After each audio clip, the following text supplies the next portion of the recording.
Sí.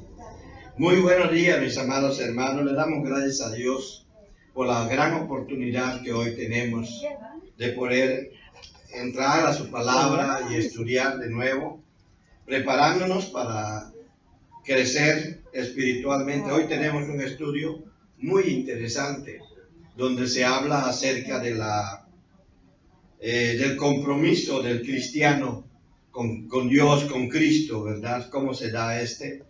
¿Y qué es lo que se espera de nosotros como cristianos? Vamos a hablar de eso y vamos a leer en Marcos capítulo 10 del 13 al 16. Otra vez lo dividí en dos partes.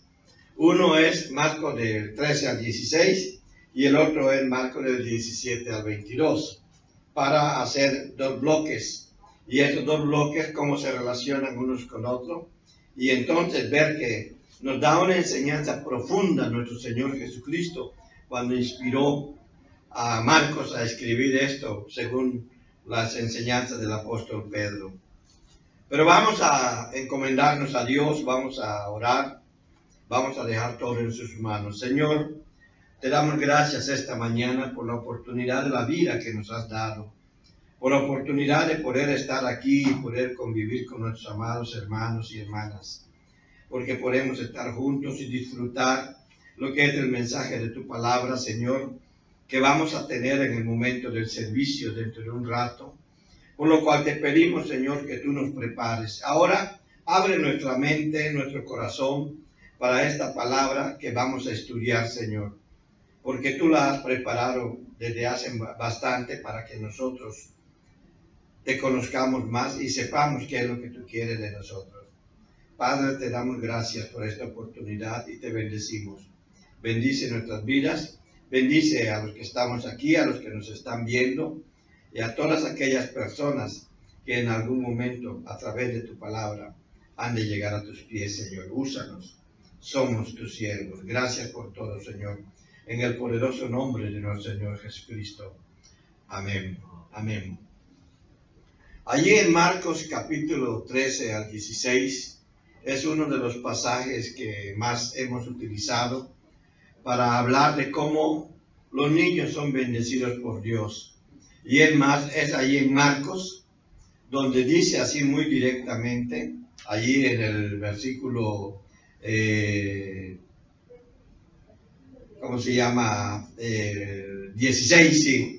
Dice que de ellos es el reino de los cielos, es el reino de Dios, como dice, de los tales. Pero vamos a profundizar un poco más en eso para ver qué enseñanza hay detrás de todo esto que nos está diciendo y el ejemplo que Dios nos da a través de la ilustración del joven rico que tenemos en Marcos del 10 del 17 al 22.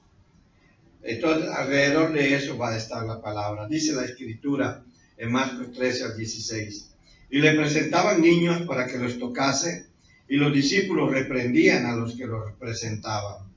Viéndolo, Jesús se indignó y les dijo: dejad a los niños venir a mí, y no se lo impidáis, porque de los tales es el reino de Dios. De cierto digo que el que no recibe el reino de Dios como un niño, no entrará en él. Y tomándolo en los brazos, poniendo las manos sobre ellos, los bendecía. La palabra de Dios aquí se está presentando en un momento cuando Dios había hablado de la importancia de la unidad en el matrimonio. Los fariseos y algunos otros maestros de la ley lo estaban cuestionando acerca de lo que Moisés había dado, la famosa carta de divorcio. Y ellos estaban hablando acerca de la desintegración familiar. Claro, ellos no utilizaban los términos que ahora nosotros utilizamos, bueno, desde hace varios años utilizamos, sino todo lo que se trataba de la desintegración familiar, ellos le llamaban dar carta de divorcio. Y el divorcio estaba dependiendo del gusto, del agrado o desagrado del varón. Es lo que estaba dependiendo. Y todo parece indicar que en el momento en que se acercan a Jesús, cuando le plantean una situación completamente familiar, prácticamente todo el capítulo 10, incluyendo la parte del joven rico, es una enseñanza que Jesucristo da a la familia. Porque aquí Él es el que habla, Él es el que actúa, Él es el actuante en esta parte. Entonces, después de que Él explica acerca de cuál fue la intención de Dios al unir a un hombre y a una mujer, y que esto se siguiera dando a través de la historia, muestra cuál fue la unidad cuál fue la intención de Dios al unirlos, empieza a traerles estos mismos padres a sus hijos. Y estos niños, la primera pregunta que se hace, porque algunos han tratado de utilizar este pasaje para construir algunas otras doctrinas. Y muchas veces cuando construimos doctrinas de un pasaje de la Biblia donde no es a lo que se está refiriendo, lo sacamos de su contexto, lo que estamos construyendo es una ideología, sobre todo si hay mucha gente que lo sigue. Y de este pasaje han hecho una ideología tremenda que es completamente falsa. No me voy a referir mucho a esto en este momento porque me desviaría bastante de ¿cómo se llama?, de la intención de este estudio. Estamos tratando de ver lo que es nuestro compromiso con Cristo. Entonces empieza esta enseñanza con que Jesús le reprende a sus discípulos a decirles, déjalos que los acerquen a mí. Hay una cosa muy importante que yo estoy viendo aquí. Son los padres, y perdonen que lo repita tanto, son los padres los que llevan a los hijos a los pies de Jesucristo. Son los padres los que llevan a los hijos a los pies de Jesucristo. No es el pastor. No son los diáconos. No son los líderes de la iglesia. Ellos tienen su papel con los padres y también para crear el ambiente que se necesita para que la familia completa disfrute de lo que es ¿cómo se llama?, la palabra de Dios en la iglesia. Pero son los padres los que tienen que traer a los niños a los pies de Jesucristo. Tuve la curiosidad de tratar de leer este mismo pasaje en griego y me llevé una sorpresa. La palabra que utiliza como niños es paidia. O sea, en realidad por ella pedía. Suena como a pedir, pero es como pedía. Pero es paidía. Así se escribe, paidía. Esa palabra lo que significa es que es un niño que va desde el recién nacido hasta la edad de la pubertad. Entre los judíos, cuando el ser humano llegaba a la edad de la pubertad, definida para el varón a los 13 años, se hacía lo que es el bar mitzvah. El bar mitzvah quiere decir hijo del pueblo. O sea, ya pasaba a formar parte del pueblo y ya se le veía a ese niño en la pubertad, a los 13 años, como ya un hombre. Ya podía ayudar en las labores del campo, ya podía tener ciertas prebendas en el hogar, etc. Y la hija lo hacía a los 14 o 15 años. No tengo ahorita el dato exacto, pero era 14 o 15 años. No tuve tiempo de buscarlo en estos días. Pero ese se llama bar, tiene otro nombre, Bató, algo así, no me acuerdo ahorita. Pero también se le hace una celebración, es la pubertad. Él quiere decir que los niños, los varones, desde que nacen hasta antitos de los 13 años, son considerados paidia, o sea, son de los niños de los que este pasaje está hablando. Y son de los que Jesús habla. Y las niñas hasta antes de la pubertad, que se definía en ese entonces, a los 14, 15 años, entonces está hablando de eso Jesús. Entonces no solamente le llegaron niños y bebés, como alguna institución trata de enseñar, que son los bebés a los que bendecía. No, porque dice niños. No, la palabra griega se refiere a niños y niñas desde recién nacidos hasta antitos antes de la pubertad. Está en todos los diccionarios de griego. Tuve el atrevimiento de consultarlo. Entonces, Jesús permite y habla de esos niños. Y hay ciertas características que nos pide que veamos en esos niños. Mire, cuando dice que se indignó, ¿por qué se indignó Jesús? Porque nadie en la iglesia, nadie en el discipulado debe de buscar impedir que un padre acerque a sus hijos a la iglesia. Más bien debe de promoverlo. Esta indignación de Jesús tiene mucho que ver con decirles a ellos, en vez de estárselos impidiéndoles, ayúdenlos a que entiendan que tienen que traer a los hijos a mí. Es lo que está tratando de decir aquí Jesús. Y los apóstoles lo entendieron inmediatamente, abrieron toda la posibilidad de entonces que lleguen todos estos niños. No incluye a aquellos que ya están en la pubertad. Se suponía que al entrar a la pubertad ya eran conscientes de su pecado. Sin embargo, nosotros el día de hoy vivimos otros tiempos. Nuestros niños ahora están conscientes de su pecado a una edad más temprana de lo que era antes. Por toda la información, internet, el teléfono, y el gran error de los padres, lo sigo diciendo, es darle a sus hijos un teléfono inteligente antes de los 14 años, antes de que se desarrollen como personas responsables. Se los dan y ves a los niños allá hasta viendo pornografía, porque eso está abierto. Bueno, ese es otro asunto y ese es un reclamo.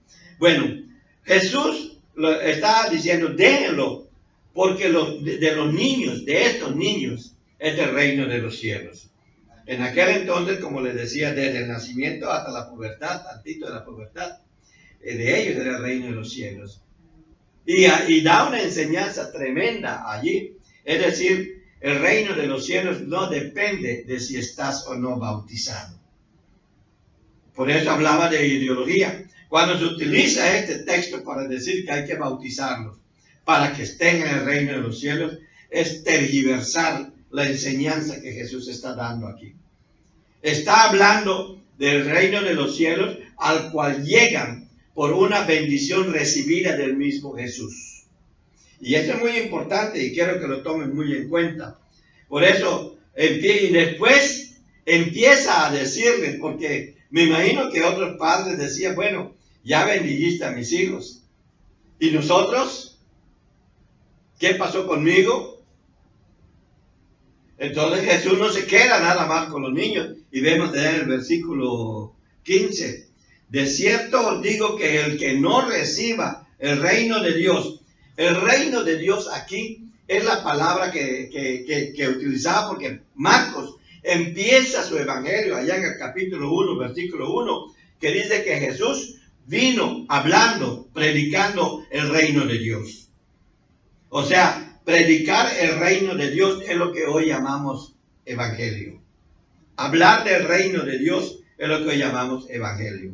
Entonces, cuando dice, de cierto digo que el que no reciba el reino de Dios como un niño, y es aquí donde se pone a pensar la gente, porque ya son adultos o ya tienen la edad para ponerse a racionalizar lo que Jesús está diciendo, no entrará al reino, no entrará en él. El que no reciba el reino de Dios como un niño no entrará en él. Y luego dice que los tomó en sus brazos, les puso las manos y los bendecía. Pero se refirió a los adultos también en esta parte. Y le está pidiendo a los adultos el compromiso que tú tienes que adquirir con Dios tiene que ver el que tú seas como un niño. Entonces eso nos hace a nosotros preguntarnos qué es a lo que se está refiriendo. Cuando analizamos a los niños, nosotros vemos, y aquí solo me voy a referir a 4 puntos, son más, pero son 4 puntos y cómo esto se refleja en los adultos con las oposiciones o los argumentos que da. Ahorita lo vamos a ver. Primero, los niños son sencillos.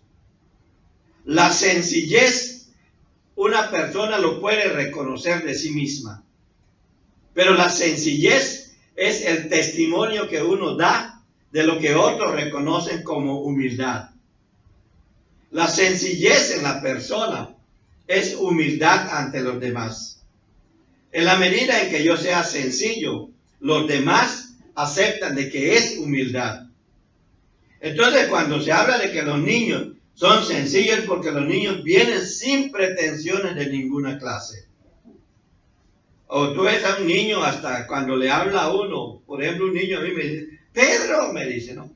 Y claro, los papás, no, es Don Pedro. Está aprendiendo todavía, ¿no? Está aprendiendo. Entonces, es la sencillez, la inocencia con lo que lo hace. Entonces, Dios está demandando eso de nosotros. Los niños no buscan prominencia ni preeminencia.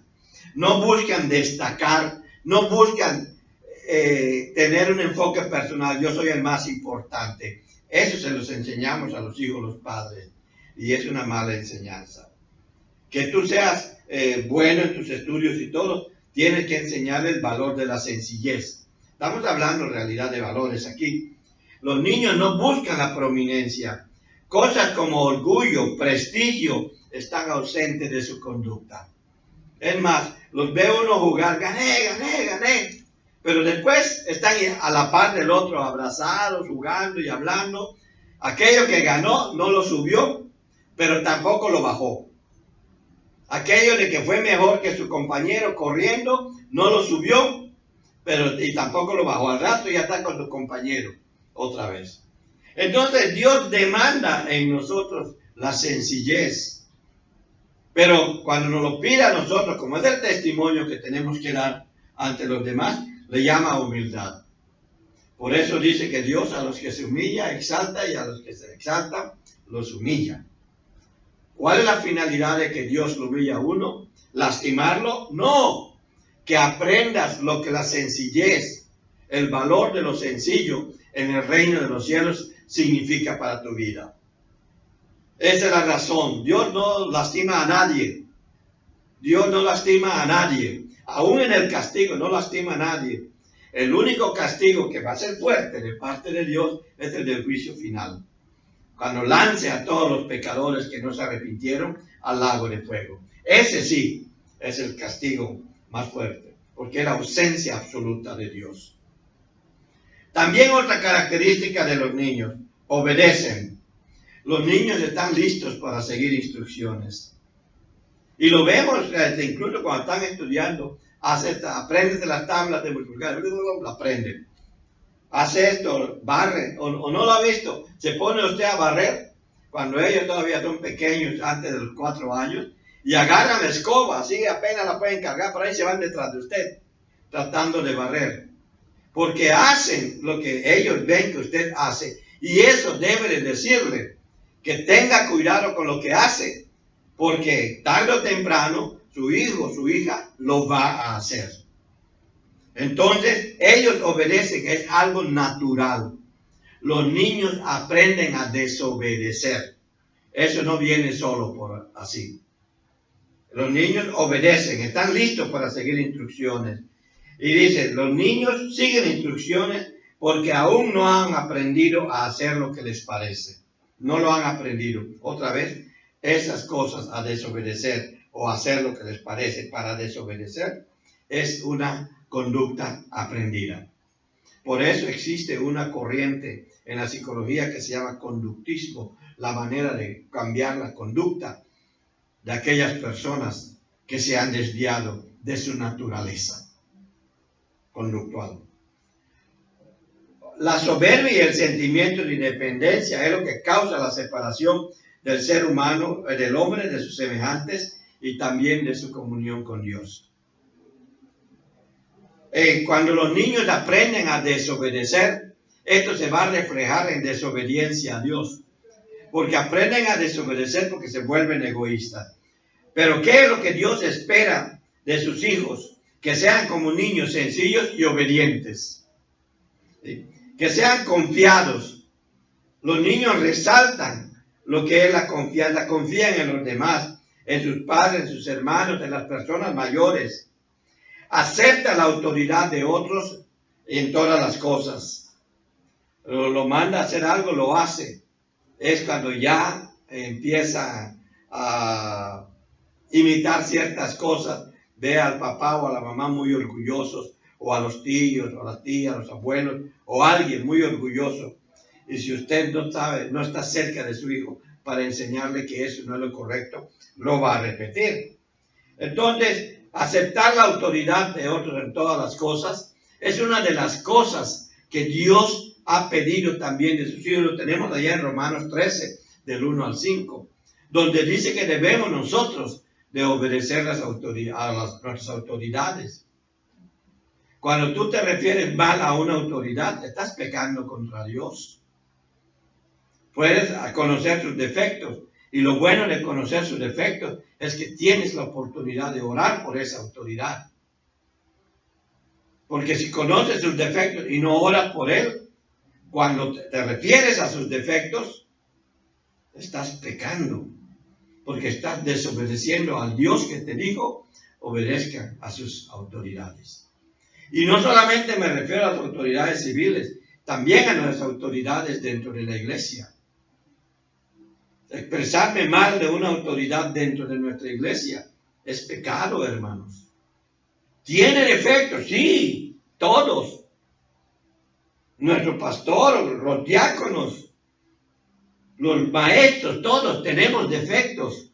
Y a lo mejor usted lo va a notar. Y qué bueno que lo note, porque tengo a alguien que va a estar orando por mí. Eso es lo que yo pienso. Eso es lo que yo creo. Y eso es lo que yo sé que Dios pide. Que seamos confiados. Claro, nuestra confianza está en Dios. Porque sabemos que Dios es el que puede cambiar todo. Los niños tienen tanta confianza en estas personas que son sus padres, que yo me acuerdo cuando mi papá me decía, me paraba en una ventana y me hacía así, se alejaba y me dice, tírate. Yo me tiraba y él me recibía. Nunca me dejó caer. Esa es la confianza. Claro, ya cuando ya estaba más gordito y más pesado, ya él tampoco me decía, tírate, ¿verdad? Porque podía no poderme sostener. Y eso era de él, no era mío. Yo seguía confiando. Y así son todos nuestros hijos, confían tanto en nosotros y aun cuando están adultos tienen tanta confianza en nosotros si nosotros hemos sido padres confiables para ellos. Entonces, ellos aceptan la autoridad, confían y nosotros como hijos de Dios ponemos toda nuestra confianza en Dios.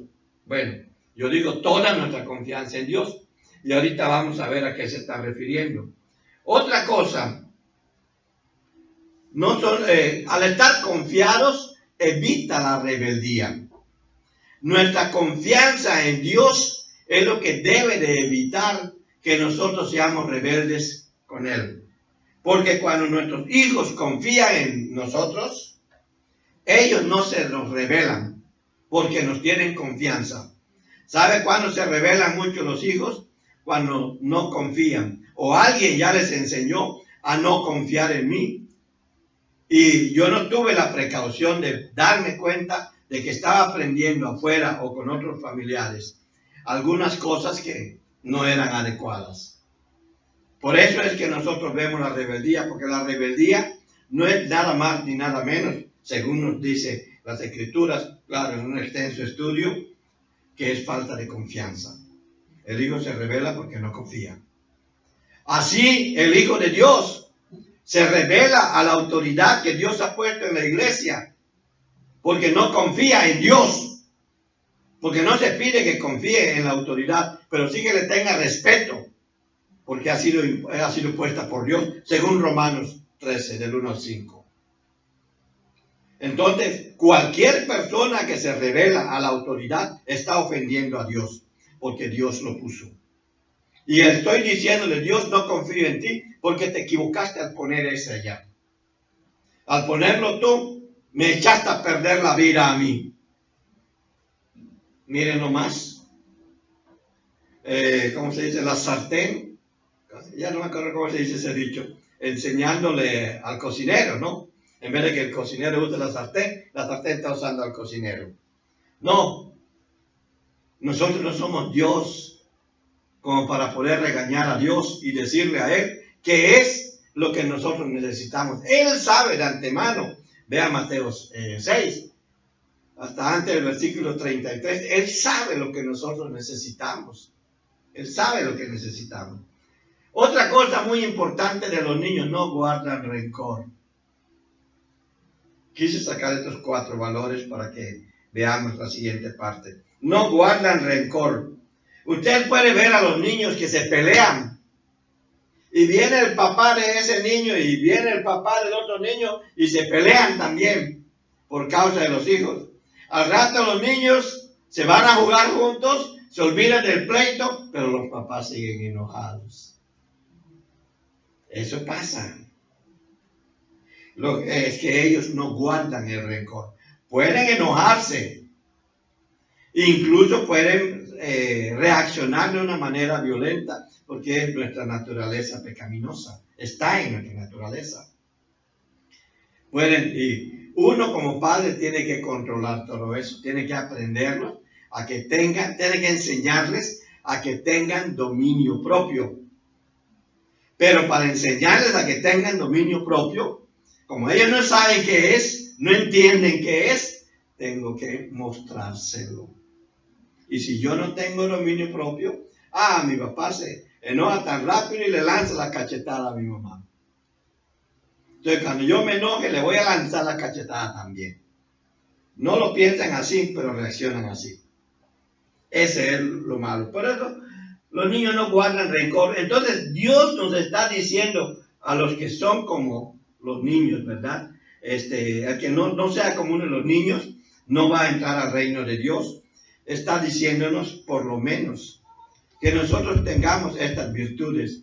Seamos sencillos, seamos obedientes, seamos confiados, confiar de veras en Dios y no guardemos rencor. Que nuestro rencor Pablo lo dice, que nuestra ira no se vaya al anochecer, no nos acostemos a dormir con ella. Después nos habla de los versículos 17 al 22. Y nosotros vemos como Jesús, vemos al narrador cómo empieza a decir: al salir él para seguir su camino, vino uno corriendo e hincando la rodilla delante de él le preguntó: Maestro bueno, ¿qué haré para heredar la vida eterna? Jesús le dijo: ¿por qué me llamas bueno? Muchos me han preguntado por qué hizo esa pregunta a Jesús. Hoy se la voy a responder. Ninguno hay bueno sino solo uno, Dios. Los mandamientos, ¿sabes? No adulteres, no mates, no hurtes, no digas falso testimonio, no defraudes, honra a tu padre y a tu madre. Él entonces respondiendo le dijo: Maestro, todo esto lo he guardado desde mi juventud. Entonces Jesús mirándole le amó y le dijo: una cosa te falta. Entonces la ley, ¿qué pasó? Bueno, una cosa te falta: anda y vende todo lo que tienes y dale a los pobres y tendrás tesoro en el cielo, y ven, sígueme tomando tu cruz, o sea, hazte mi discípulo. Pero él, afligido por esta palabra, se fue triste porque tenía muchas posesiones. Por eso es conocido como el joven rico. Lo que yo puedo incluir aquí es la narración. En el contexto de la narración, me atrevo a pensar que el joven estaba viendo lo que Jesús hacía con los niños. Que el joven oyó que también los adultos podrían ser bendecidos. Posiblemente en ese momento ningún adulto se acercó, porque entendió muy bien que hay que oír, hay que recibir, hay que aceptar el reino de Dios para entrar en él, según lo que dice aquí. El que no recibe el reino de Dios como un niño, no entrará en él. Y ellos eran personas muy honestas. Su misma conciencia les acusaba. Yo no soy como esos niños que se acercan riendo, jugando, que le hacen bromas al maestro, que le jalan el vestido, que le jalan la ropa. Así, y él viene a ver quién me jaló y esconden la mano y empiezan a reír. El adulto como que ya no puede jugar de esa manera porque lo siente hasta ridículo. Me atrevo a pensar que el joven es posible que haya sido testigo de lo que Jesús hizo con los niños. El texto no lo dice, pero podemos creer que eso es posible porque dice que vino corriendo. Vino corriendo, por Jesús ya se iba. O sea, se separó de la multitud donde estaban los niños y los papás de los niños. Y donde nos enseña que son los padres, perdone que lo repita tanto, los que llevan a los hijos a los pies de Jesucristo. Cuando hacen su profesión de fe en la iglesia, ante la invitación del pastor o del predicador que el pastor haya puesto ese día, es el resultado del trabajo de los padres. Allí se debe de ver. Bueno, no se dice que él había estado oyendo, pero se puede intuir. Y además se postra. Cuando se postra, reconoce que Jesús tiene la autoridad para bendecir. Porque era un joven, y se supone que era un joven que ya había pasado la edad de la pubertad. Además de que tenía posesiones por herencia, por trabajo, por cualquier motivo, pero lo tenía. O sea, al postrarte reconoce la investidura que tiene Jesús como que tiene poder para bendecir. En ese entonces solamente se postraban sobre la rodilla ante los césares, ante las máximas autoridades civiles. Entonces, cuando se postra allí, está reconociendo en Jesús una autoridad muy especial que le permitiría a él ser bendecido. Es lo que estaba pidiendo, lo mismo que los niños, lo que los padres habían pedido por los niños, bendición. Por eso le dice, ante la respuesta de Jesús, de que el que no reciba el reino de Dios no puede, como un niño, no puede entrar al reino de él. Al postrarse, se está humillando como un niño. Pero Jesús conoce los corazones. Dios conoce los corazones. Entonces parece que espera una bendición. Lo que es típico de cualquiera de nosotros, cuando esperamos algo especial en nuestra vida, somos capaces de hincarnos, de postrarnos, de hacerle los mandados, ir aquí, ir allá. Somos capaces de muchas cosas. Y con eso esperar la bendición de quien puede bendecir como una aprobación de nuestro sistema de vida. Miren, las bendiciones no son nada más te bendigo y ya. La palabra bendición es decir bien de la persona, es decir, estoy aprobando el sistema de vida que ellos tienen. Jesús aprobó el sistema de vida de los niños. Por eso hablamos de estos valores. Eran sencillos, obedientes, confiados y además no eran rencorosos. Entonces Jesús, antes de bendecirlo, tuvo que demostrarle a él que en su sistema de vida, el sistema de vida de este joven rico, hacía falta algo. Hacía falta algo. Cuando usted bendice a su hijo, está aprobando su sistema de vida. Cuando alguien le bendice a usted, está aprobando su sistema de vida. Pero el ser humano no conoce el corazón de otro ser humano. Puede deducir cosas, pero no lo conoce. Pero que ¿para qué buscaba la bendición este joven? Para tener la vida eterna, para entrar al reino de Dios. Él quería la vida eterna a pesar de sus posesiones. Quería que Jesús aprobara su sistema de vida. No sabemos cómo actuaba él con sus riquezas, pero hay una cosa que es muy interesante aquí. Él buscaba la vida eterna. O sea, a pesar de todo lo que tenía, a pesar de sus posesiones, porque él podría estar viviendo con tranquilidad y sin las preocupaciones de la vida por la falta de recursos. Sabía que carecía de algo más, la vida eterna. Hermanos, hermanas, esto está en todo ser humano. Todos sentimos que carecemos de algo, que un día, en cualquier momento, pasan ante cualquier grupo organizado, ven una cruz allá, o hasta que hacen, se persignan o algo hacen, o entran, escuchan, y hay luchas internas. Hay necesidad en el ser humano de la vida eterna porque fuimos creados para eso. O sea, hay un hueco en nuestra vida que no hay nada en este mundo que lo pueda llenar. La riqueza no lo llena. Y es lo que sí nos está diciendo Jesús aquí. Por la forma en que se acerca al decirle, bueno, vean en el versículo 17, maestro bueno.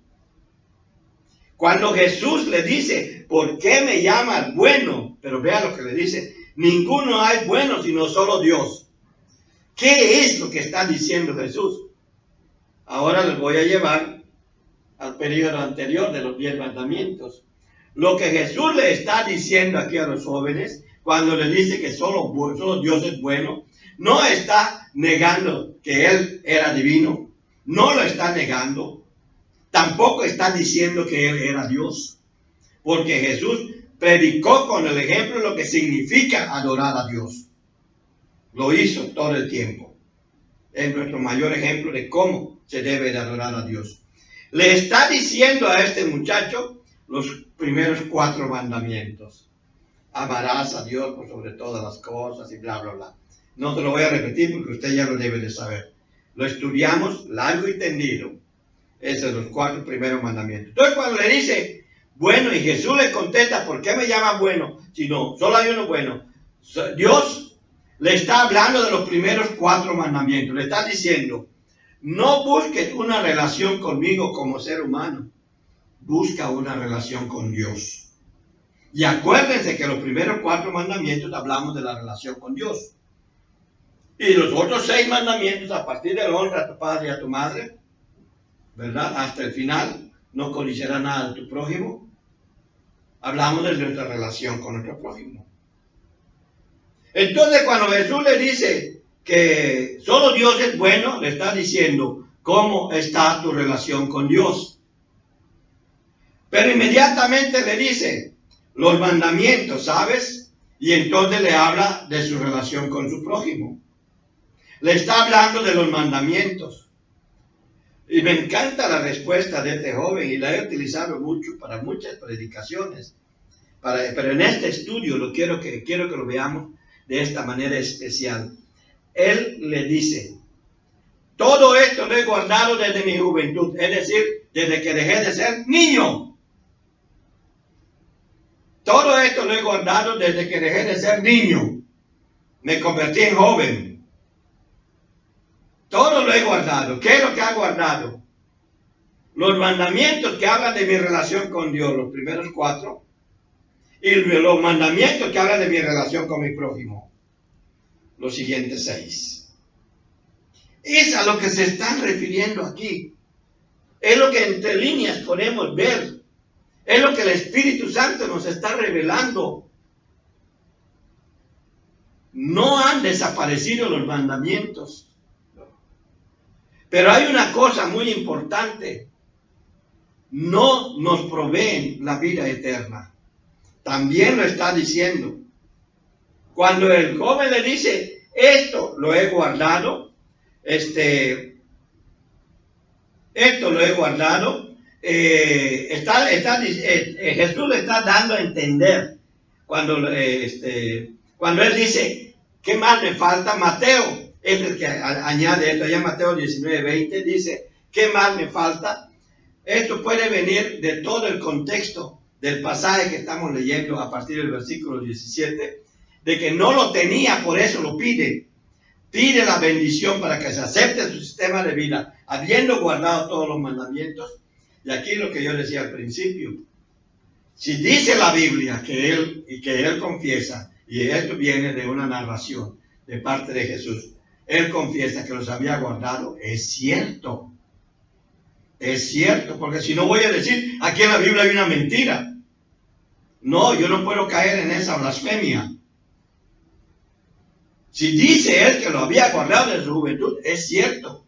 Y Jesús no se lo cuestiona, también lo cree. Y Jesús conoce su corazón. Pero también le dice una palabra muy interesante. El versículo 21.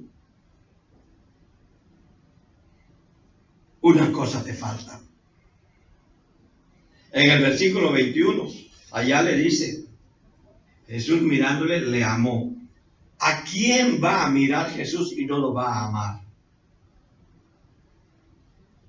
¿Y por qué hubo esa reacción de que esa mirada de amor de Jesús? Porque sabía que él tenía una buena relación con Dios y una buena relación con su prójimo. pero todavía no estaba completo. Por eso le dice, una cosa te falta. Aquí Jesús se prepara y prepara a este muchacho para hacer una demanda que era completamente nueva dentro del judaísmo. Mire, varias de las diferentes corrientes religiosas paganas del tiempo de Jesús le pedían a la persona que entregue todas sus posesiones. En el judaísmo no. En el judaísmo se pedía, acuérdate de los pobres, ayuda a los pobres, a las viudas, a los huérfanos, ayúdalos. Cuando coseches saques las gavillas de tu campo, las que caen en el suelo, no las recojas, para que cuando terminen tus empleados y tú, entren los pobres y recojan todo lo que cayó en el suelo. Acuérdense que vos le digo a sus empleados, ahí viene Ruth detrás, dejen caer gavillas para que ella los recoja. Porque eso era el mandamiento que Dios les había dado a ellos.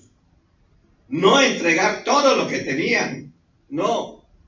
Pero Jesús hace una demanda completamente distinta en el judaísmo, que no pudo menos que sorprender al mismo joven.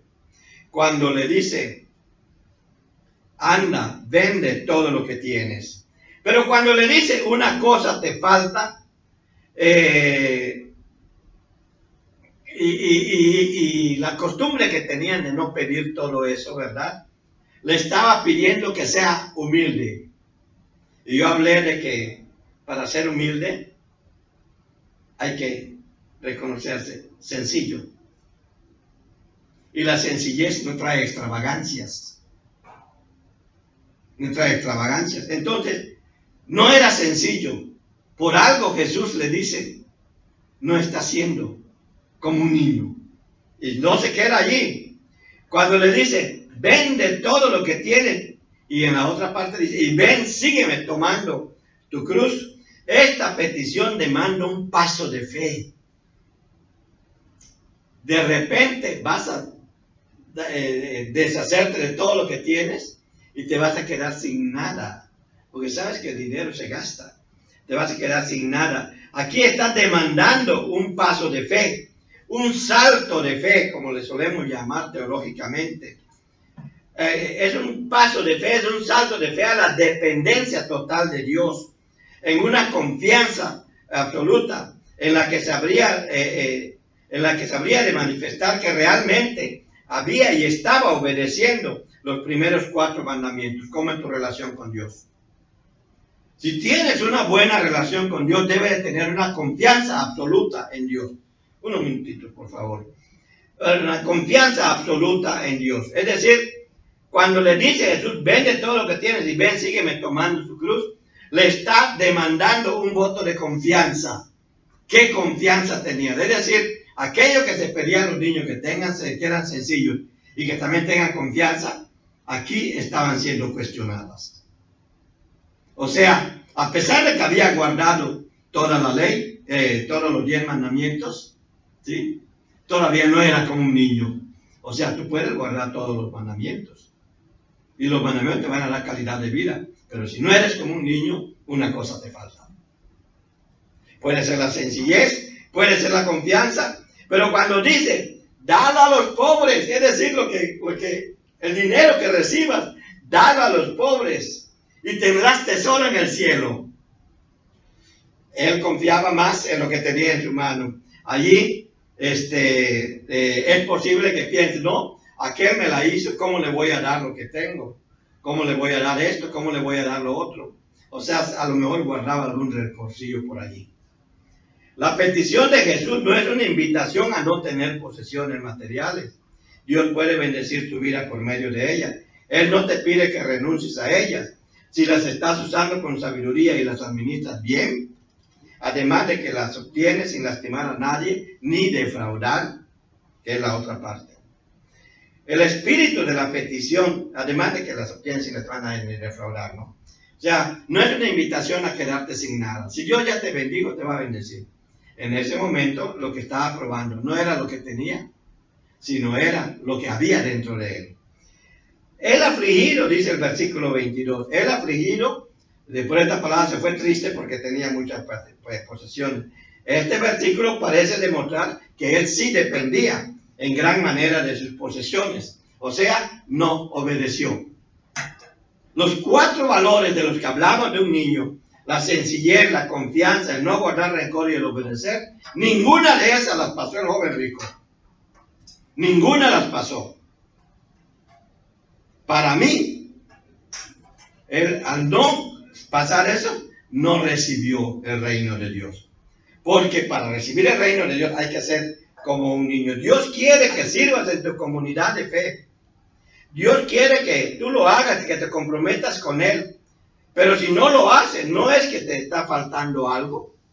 ¿No será que no lo haces porque te está faltando algo? ¿Qué impide que te puedas asumir un compromiso total de obediencia y confianza en Dios? ¿Qué lo impide en tu vida? ¿Qué áreas de tu vida debes de analizar para hacer ese compromiso con Dios? Mire, las áreas de nuestra vida familiar, nuestra vida laboral, vida social, vida en la iglesia y en nuestra economía, son las áreas que nosotros debemos de estar constantemente revisando para ver si en alguna de esas he perdido o la confianza en Dios. El área de la economía es la más fuerte, porque si no tengo dinero y digo, Señor, tengo hambre y no llega nada. Pablo nos da una enseñanza: cuando no tengo, ayuno, y cuando tengo, le entro con ganas.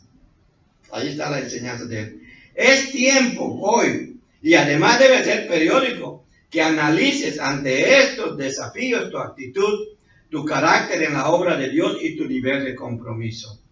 En Romanos 13, versículos del 8 al 10, Pablo explica por qué Jesús dijo que en el gran mandamiento está toda la ley. Usted debe de leer el capítulo 13 del 1 al 10 de Romanos para ver toda esta enseñanza de una manera más amplia. ¿Cuál es tu compromiso delante de Dios ante las diferentes áreas de tu vida? Cuando lo hagas, entonces serás plenamente bendecido.